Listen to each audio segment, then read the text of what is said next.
Hi ಎಲ್ರಿಗೂ. ನಾವು ಸ್ಕೂಲ್ಗೆ ಹೋಗುವಾಗ ಸೋಮವಾರ ಬಂದರೆ ಸಾಕು ಎದೊಳೋಕ್ಕೆ ಒಂಥರ ಹಿಂಸೆ ಆಗ್ತಾಯಿತ್ತು. ಬಟ್ ಇವಾಗ ಆಗಲ್ಲ.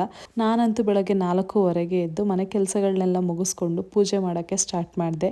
ಯಾಕೆ ಅಂತಂದರೆ ನಾನು ತುಂಬ ಭಕ್ತಿಯಿಂದ ಪೂಜೆ ಮಾಡೋದಂತ ಅಂದರೆ ಸೋಮವಾರ ಒಂದೇ ದಿವಸನೇ. ಹಾಗಂತ ನಾನು ಬೇರೆ ದಿವಸಗಳಲ್ಲೂ ಪೂಜೆ ಮಾಡದೇ ಇರಲ್ಲ, ಮಾಡ್ತೀನಿ.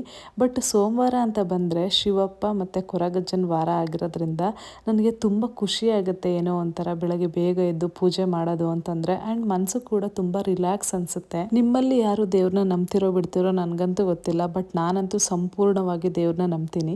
ಯಾಕೆ ಅಂತಂದರೆ ಆಗ್ತಿರೋದೆಲ್ಲ ಒಳ್ಳೇದಕ್ಕೆ ಅಂತ ನಂಬಿರೋಳು ನಾನು.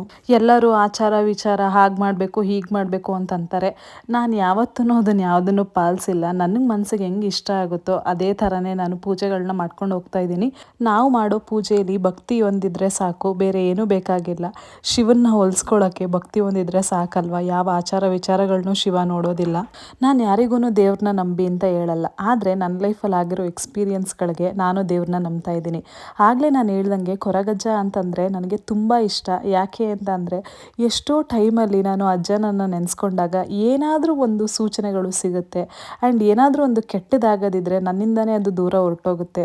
ಏನಾದರೂ ಆಗಲಿ ಅಜ್ಜನ ನೆನೆಸ್ಕೊಂಡು ಅಜ್ಜ ಈ ಥರ ಆಗ್ತಾಯಿದೆ ಅಂತ ಹೇಳ್ಕೊಂಡ್ರೆ ಮನಸ್ಸಿಗೆ ಸಮಾಧಾನ ಅಂತೂ ಆಗುತ್ತೆ. ಕೆಲವೊಂದು ಸತಿ ನಮ್ಮ ಪ್ರಾಬ್ಲಮಿಗೆ ಕೊರಗಜ್ಜ ಉತ್ತರ ಕೊಡಲ್ಲ. ಯಾಕೆ ಅಂತ ಅಂದರೆ ಅದು ನಮಗೆ ಕೆಟ್ಟದಾಗತ್ತೆ ಅಂತ ಅಜ್ಜನಿಗೆ ಗೊತ್ತಿರುತ್ತೆ. ಒಟ್ಟಿನಲ್ಲಿ ನನಗೆ ಕೊರಗಜ್ಜ ಮತ್ತು ಶಿವಪ್ಪ ಅಂದರೆ ತುಂಬ ಇಷ್ಟ. ಆ್ಯಂಡ್ ಇವತ್ತು ನಾನು ಮಧ್ಯಾಹ್ನ ಆಫೀಸಲ್ಲಿ ಟೆರಸ್ ಮೇಲೆ ಕೂತಿದ್ದಾಗ ಇದೊಂದು ಕಾಗೆ ನೋಡಿದೆ. ನಿಜವಾಗ್ಲೂ ತುಂಬ ಬೇಜಾರಾಯಿತು. ಒಂಟಿಯಾಗಿ ನಂತರನೇ ಅದು ಕೂತ್ಕೊಂಡಿತ್ತು. ಆ್ಯಂಡ್ ಊಟಕ್ಕೋಸ್ಕರ ಪಾಪ ಹುಡುಕ್ತಾ ಇತ್ತು ಅಂತ ಅನಿಸುತ್ತೆ. ಯಾರಾದರೂ ಆಗಲಿ ನೀವು ಎಲ್ಲಾದರೂ ಪ್ರಾಣಿಗಳನ್ನ ನೋಡಿದ್ರೆ ಆದಷ್ಟು ಸಹಾಯ ಮಾಡಿ. ಆ್ಯಂಡ್ ಸಹಾಯ ಮಾಡೋಕ್ಕಾಗಿಲ್ಲ ಅಂತಂದರೆ ಅದಕ್ಕೆ ಹೊಡೆಯೋದು ಬಡಿಯೋದು ಮಾಡಬೇಡಿ. ಇದು ಇವತ್ತಿನ ಬ್ಲಾಗ್ ಆಗಿತ್ತು. ನಾನು ನಿಮಗೆ ನೆಕ್ಸ್ಟ್ ಬ್ಲಾಗಲ್ಲಿ ಸಿಗ್ತೀನಿ. ಅಲ್ಲಿವರೆಗೂ ಬಾಯ್.